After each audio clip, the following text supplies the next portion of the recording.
por culpa de San Isidro. Les he hecho cambiar de día. Pero bien, vamos a terminar este curso.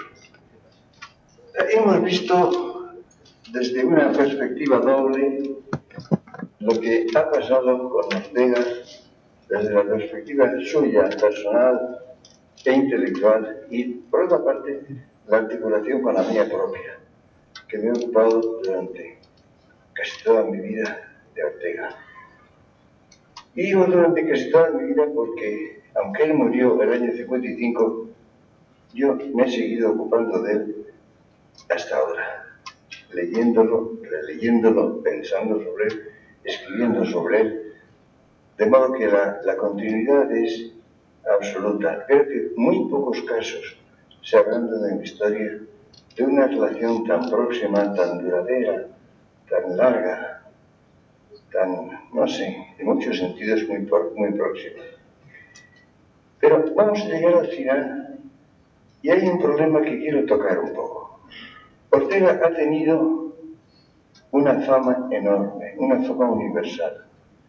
Ha sido leído extraordinariamente en España, por supuesto, en los países de lengua española, pero también en otros lugares, muy principalmente en Alemania.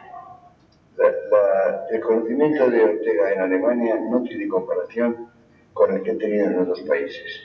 En Francia, relativamente poco, en Inglaterra o en los Estados Unidos, más en los Estados Unidos que en Inglaterra, pero menos, relativamente menos.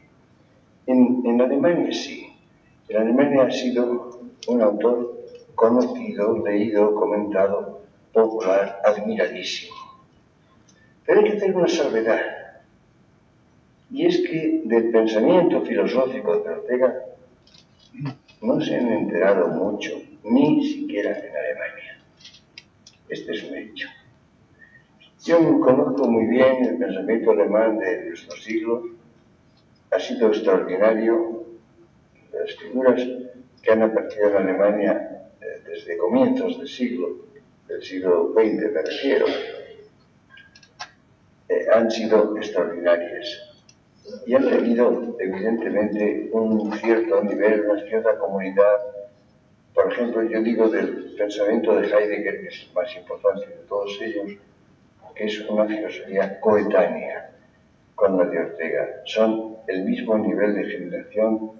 Hay una cierta semejanza de problemas, no de soluciones, no de planteamientos.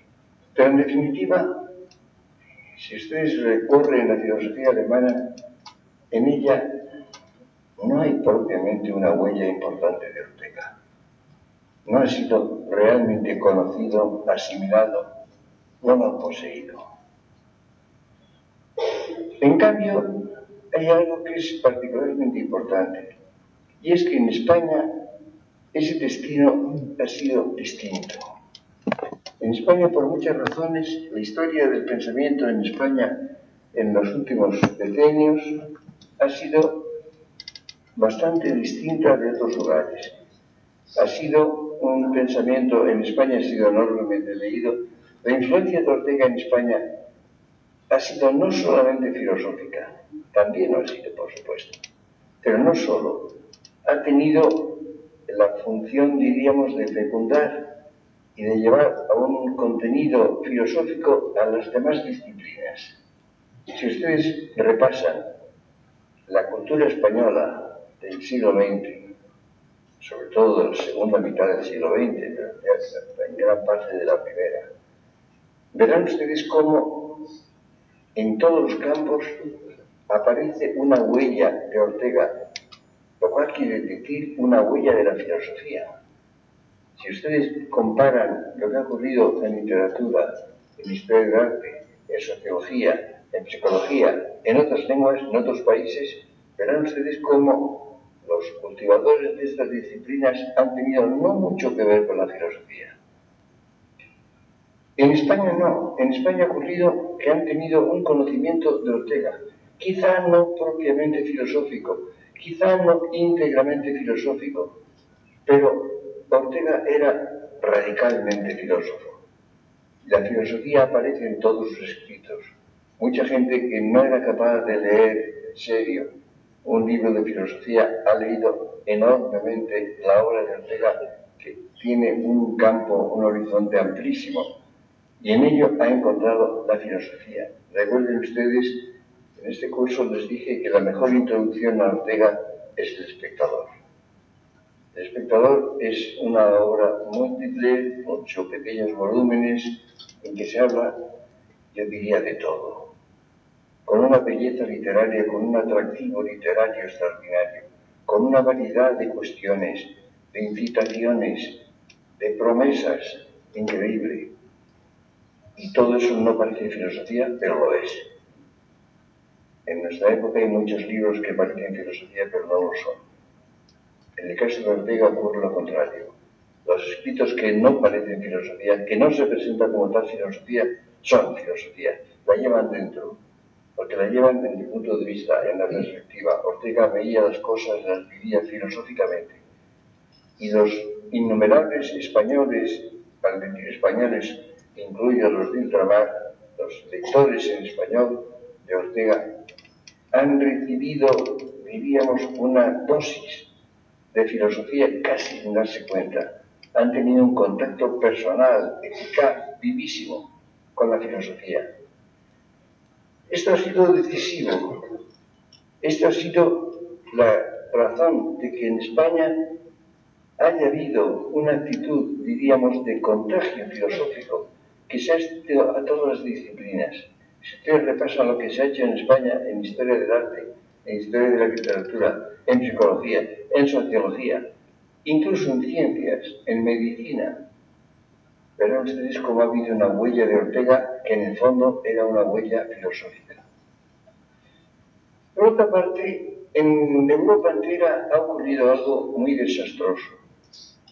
No olviden ustedes que Alemania era el país rector intelectualmente, sin duda ninguna, en Europa, entre Kant y Heidegger, entre 1780 y 1930. Pero el año 33 apareció el nacionalsocialismo, el tremendo gobierno de Hitler, que deslumbró a una enorme porción de la sociedad alemana, que estuvo con él en gran parte entusiasmada o amedrentada o perseguida según los casos, pero en conjunto fue algo decisivo. Todo lo que significó intelectualmente fue, en definitiva, la profanación de la espléndida vida intelectual alemana hasta entonces. Esto fue terrible. Unos alemanes emigraron, otros fueron destituidos de sus puestos, perseguidos, otros se contagiaron, aceptaron más o menos dócilmente lo que estaba dominando. En definitiva, el país intelectualmente rector, filosóficamente sin duda el que estaba a la cabeza, perdió lo que había tenido. Esto fue tremendo. No olviden ustedes además lo que significó la Guerra Mundial, la Segunda Guerra Mundial, que tuvo consecuencias muy graves también en otros países. En Francia, por supuesto, en Italia, en casi todas partes hubo un contagio por una amenaza marxista que en cierto momento se creyó que iba a triunfar. Desde el año 1960, por ejemplo, en Francia esto existe, y hubo un abandono de la mayor parte de la cultura francesa, una detención, una paralización. Las figuras de menor volumen, si quiere, pero también existentes en otros países, como en Italia, por ejemplo, había habido figuras aisladas, por ejemplo, aquí diré yo, en Holanda había habido un historiador profundo, Huizinga. Todo eso desapareció. La Guerra Mundial y sus consecuencias inmediatas acabaron con todo eso. Se produjo, en definitiva, una tremenda eliminación de lo más fecundo, de lo más creador que había en Europa. Esto se ha prolongado porque el destrozo de las sociedades, muy especialmente de la alemana, ha sido tan profundo que en definitiva ha producido un cambio en la actitud. Respecto de la filosofía, lo más grave del caso es que se ha perdido en casi todas partes la vocación por la filosofía. el gusto por la filosofía. Es evidente que en este momento interesa poco. En casi ningún país hay un interés creador. Esto me parece muy grave. No es que yo le dé importancia a la filosofía. Ustedes me habrán oído decir, porque lo he dicho muchas veces, que los filósofos han sido siempre 4 gatos metidos en un rincón y sin ninguna importancia social. Sí, pero hace falta que esos 4 gatos estén haciendo filosofía y no otra cosa. Y eso, en definitiva, casi ha desaparecido.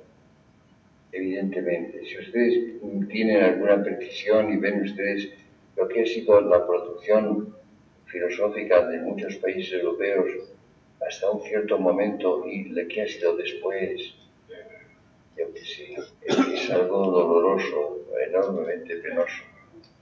Dirán ustedes, bueno, ¿y en España? En España no.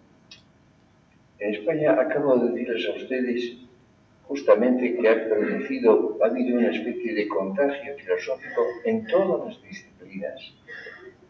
En filosofía ha habido también una continuidad, ha habido una cantidad de libros valiosos, interesantes.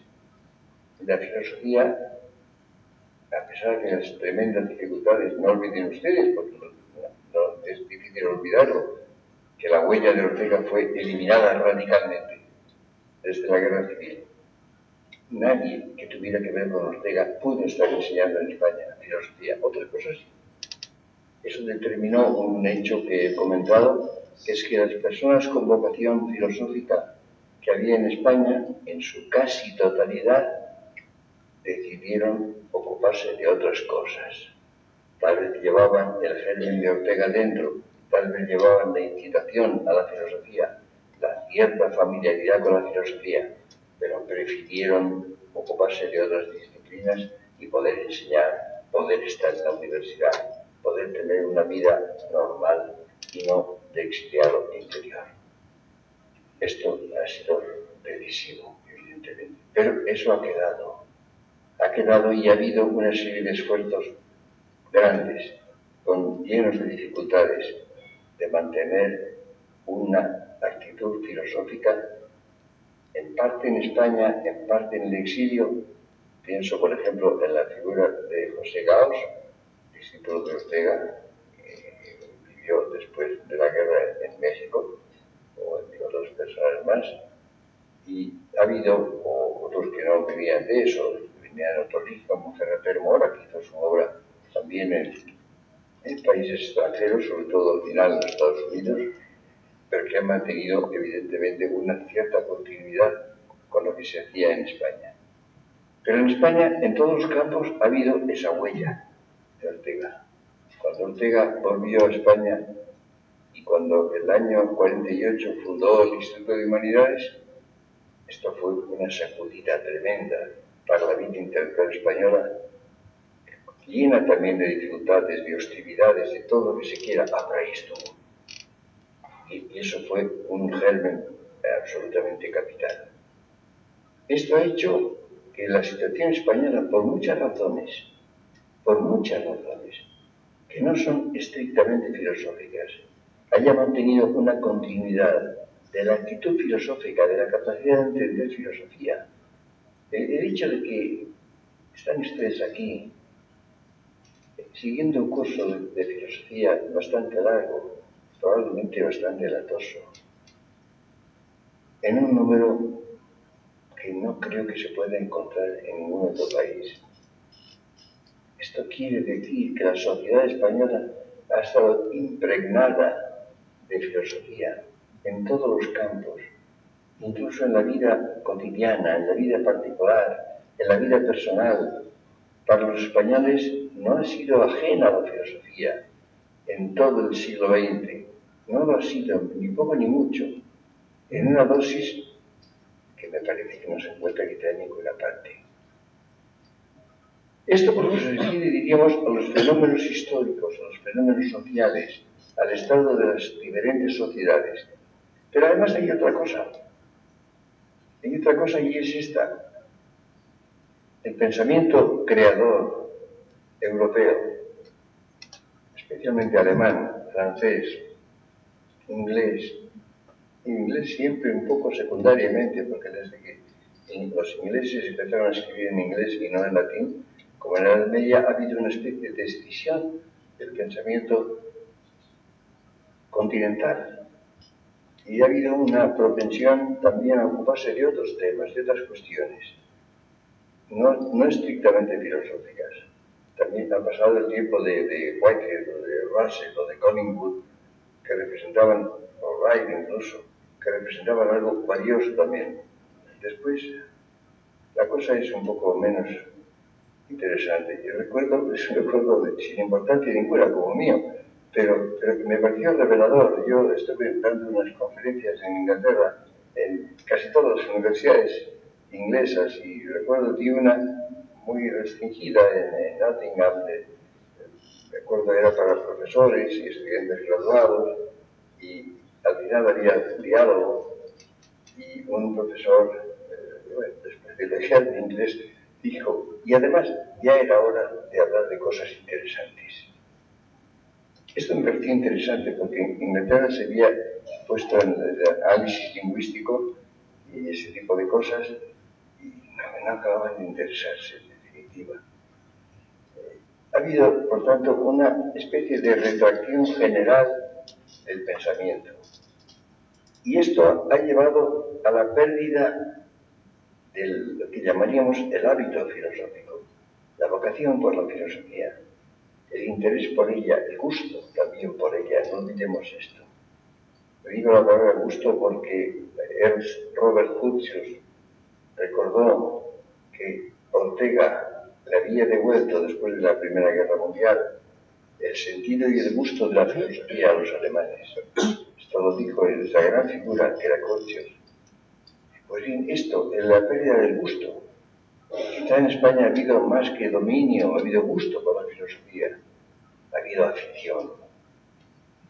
La vocación es algo muy importante, mucho más importante, pero no se pueden desdeñar las aficiones. Yo creo que tienen una enorme importancia. España ha tenido una afición a la filosofía muy existente, muy pertinaz. Pues bien, les decía a ustedes que lo que se ha hecho de filosofía en Europa en los últimos decenios y lo que se está haciendo no ha recibido la fecundación de Ortega. La gran popularidad de Ortega en Alemania, el gran conocimiento de su obra, la admiración que han sentido en Alemania por él, no ha afectado primariamente a los filósofos. En ellos no se encuentra más que relaciones, si se quiere, de coetaneidad, de cierta comunidad de problemas, pero no han recibido la huella de Ortega, no han leído a Ortega a fondo, o no lo han entendido bien, o no les ha interesado. Esta situación hace que en España ahora la filosofía tenga, yo diría, más porvenir que en otras partes. Mucho más porvenir. Pero además que resulta que Ortega fue más allá que todos los demás.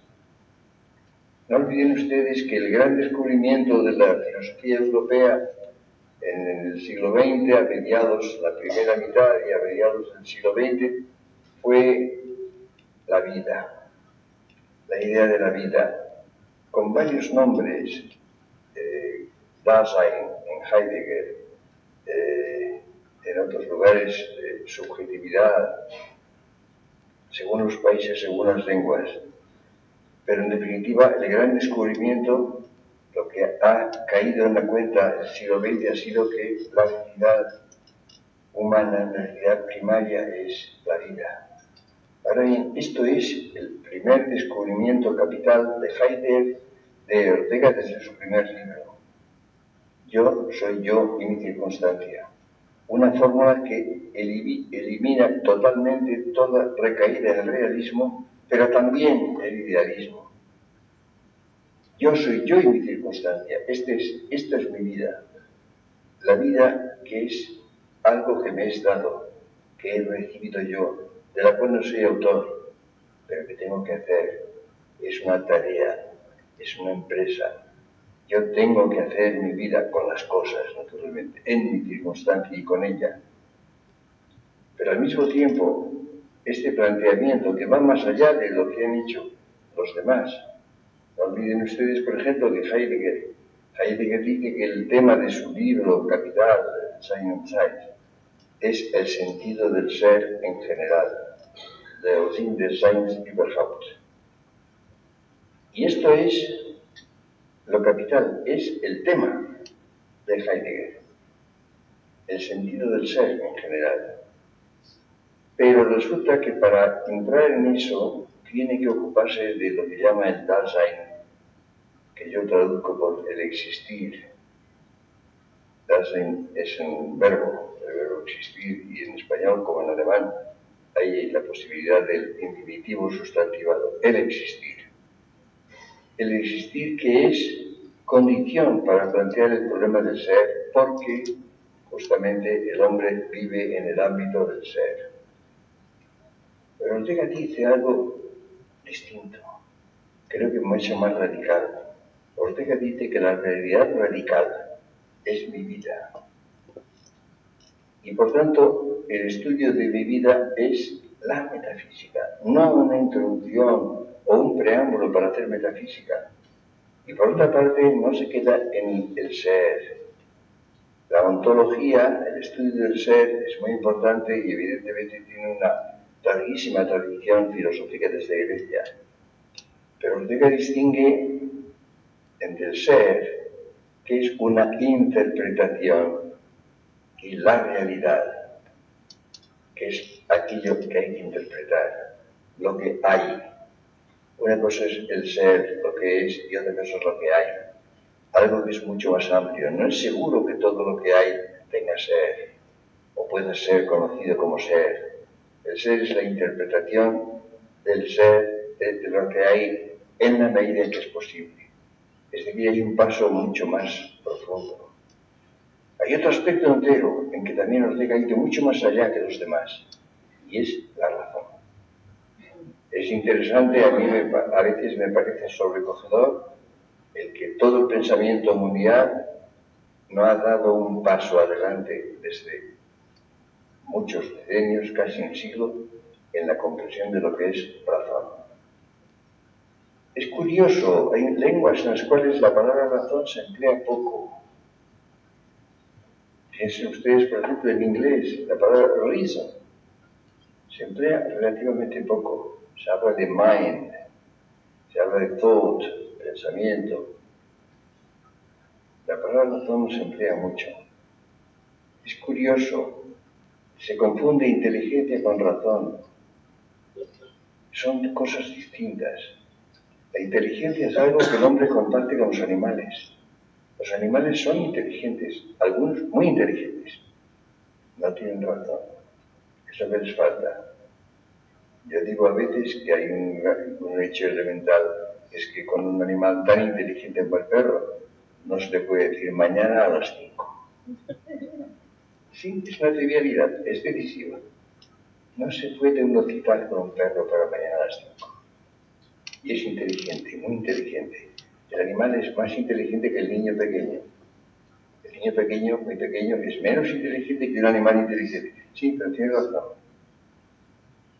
Razón para emplear la fórmula que yo encontré provisionalmente como algo provisional hace tantos años. Cuando escribí Introducción a la Filosofía, busqué una fórmula para decir qué es razón. Y dije, la aprehensión de la realidad en su conexión. No he encontrado otra cosa mejor. Fue una fórmula provisional que pensé utilizar una temporada, pero lo siento, no he encontrado ninguna mejor. Por lo pronto, realidad. Para el animal no hay realidad. Hay un mundo, hay ambiente. Mundo también es mucho decir. Hay ambiente, hay medio biológico. Y tiene inteligencia, comprende las cosas, entiende cosas. El hombre no, el hombre ve lo que hay como realidad. Descubre, eso ya desde Parménides, pero siempre, que las cosas tienen consistencia.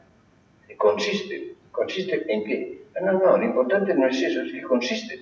tienen consistencia en algo y hay conexiones entre ellas. La razón es la aprehensión de la realidad en su conexión. Pues bien, el único paso decisivo que se ha dado en filosofía sobre lo que es razón es el que nace en Ortega, en su primer libro, en que junta las dos palabras razón y vital.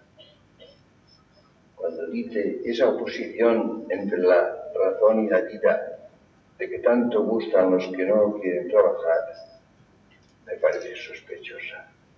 Como si la razón no fuera una función vital y espontánea, del mismo linaje que el ver y el palpar. Esta frase está en el primer libro de Ortega de 1914. Toda su vida ha sido un desarrollo de la idea de razón vital y, en lo colectivo, razón histórica. Pues bien, esto no es conocido. En ninguna filosofía que yo conozca de nuestro tiempo aparece el concepto de razón vital y de razón histórica. Es curioso cómo casi todo el pensamiento, el que vale la pena llamar pensamiento filosófico en Europa, se ha quedado en Husserl, se ha quedado en la fenomenología.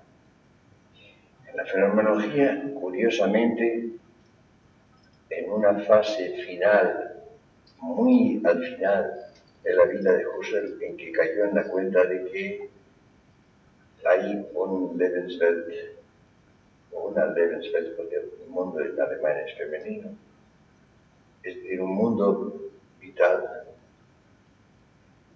contradiciendo lo que había sido su pensamiento durante toda su vida. Lo que precisamente lo hizo renunciar y renegar de sus discípulos grandes como Schiller, como Heidegger, porque le parecía Husserl la condición esencial de la filosofía, lo que llama la epogee, la reducción fenomenológica, la evitación de toda tesis de realidad. Esta es la condición y por esto repudiaba a estos filósofos geniales como Schiller y como Heidegger, porque decía lo que es antropología o psicología, no filosofía. A última hora, en los últimos años de Husserl, estuvo Ortega en Alemania y tuvo largas conversaciones con él y con su discípulo y colaborador Fink. Y en esos últimos años empezó Husserl a hablar de un mundo vital, a desentenderse en cierto modo de la reducción fenomenológica que Ortega había mostrado en 1914 que era imposible, que la realidad absoluta, como dice Husserl, o relativa a nada, es la conciencia. Ortega dice no, la conciencia no existe. La conciencia es una interpretación, es una teoría. Cuando yo estoy con algo, estamos la cosa y yo, no la conciencia. La conciencia aparece cuando yo reflexiono sobre ese contacto que tengo con la realidad. Es decir, el pensamiento de Ortega había ido filosóficamente, rigurosamente, desde un punto de vista filosófico, mucho más allá que el pensamiento de todos los demás.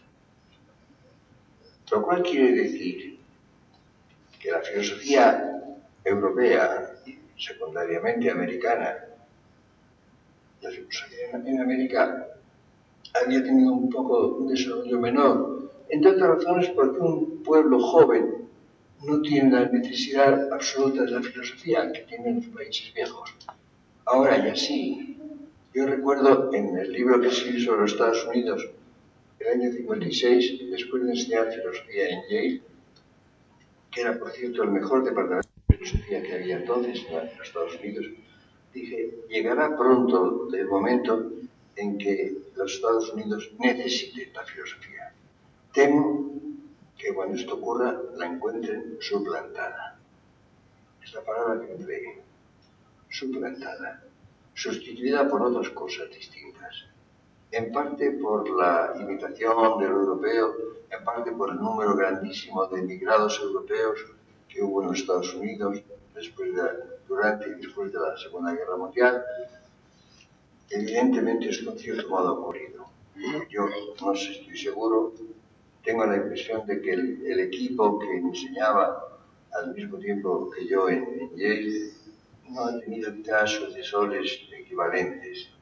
Se ha producido también ese cierto alejamiento de la filosofía, ese menor interés por la filosofía o la reducción a cuestiones particulares, secundarias, sin plantearse lo que es el núcleo de la filosofía, las cuestiones radicales.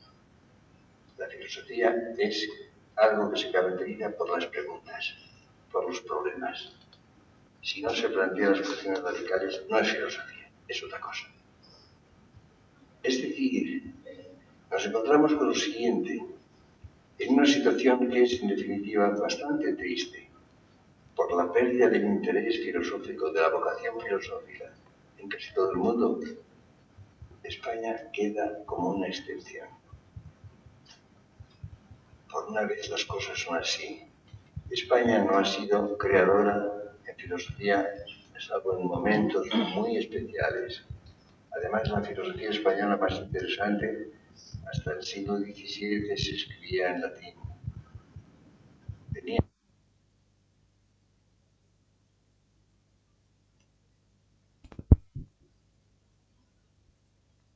Pues no se puede hacer filosofía. En todo caso no se ha hecho. Heidegger, extremando las cosas injustamente, creía que había dos lenguas en las cuales se hace filosofía, el griego y el alemán.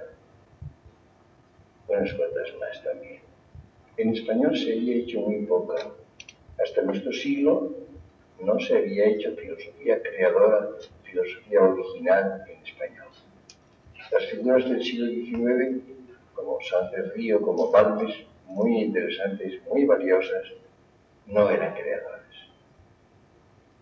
La filosofía se hace de un modo creador en español, pero en español se ha hecho espléndidamente. Y en español se puede hacer filosofía también como en cualquier otra lengua. Después de que han pasado por ella grandes figuras, grandes escritores, pues bien, creo que es el momento en que habría que contar a nivel europeo, a nivel mundial, o por lo menos occidental, si ustedes quieren, habría que contar con España. Existe una filosofía española, existe una filosofía en español. Cada lengua tiene ciertas peculiaridades. Hay cosas que se pueden decir mejor en una lengua que en otra. Yo empleé una forma hace mucho tiempo. Para una comprensión plena de la filosofía hay que leerla en su lengua original. Para poseerla hay que repensarla en la lengua propia.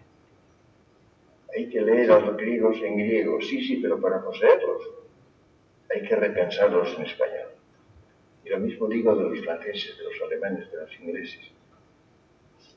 Pues bien, creo que la filosofía que se echa en España, la filosofía que procede directamente de Ortega, que en definitiva es ese pensamiento, no ha sido poseído, no ha sido asimilado por el resto del mundo. No ha sido eficaz. Y es curioso también que si se pudiera inyectar, si se pudiera hacer que el pensamiento del resto del mundo recibiera el estímulo y llegara al nivel a que ha llegado el pensamiento orteguiano, que no ha llegado, al cual no han llegado los demás, es posible que entonces se descubriera que era necesario también tener en cuenta el pensamiento en lengua española. Porque en español se ha hecho filosofía de un modo creador, y hay muchas cosas que se podrán traducir también, claro está, cómo no. Las lenguas, sobre todo las lenguas, grandes lenguas universales, las lenguas europeas principales, han vivido siempre en comunidad, han vivido, y todos los intelectuales por lo menos han conocido varias, han vivido en ellas, han leído innumerables libros en todas estas lenguas. En España, no sé si ahora ocurre lo mismo, pero hasta hace no muchos años, cualquier intelectual español mediano tenía la casa llena de libros en varias lenguas, que leía de modo asiduo, de modo frecuente. Pues bien, es posible que sea menester quizá incluir al español como lengua filosófica. Hay cosas que se pueden decir en español mejor que ninguna otra lengua. Piensen ustedes en una cosa muy elemental. En español tenemos tres verbos: ser, estar, haber. Son tres verbos filosóficamente capitales que iluminan para un español tres formas de realidad distintas y irreductibles, cada una con su personalidad propia. Para decir estas cosas en otras lenguas hay que hacer un rodeo, hay que hacer una perífrasis. No son fáciles de decir. Y hay tantas cosas más. La estructura de nuestra lengua yo creo que es particularmente apta para la filosofía.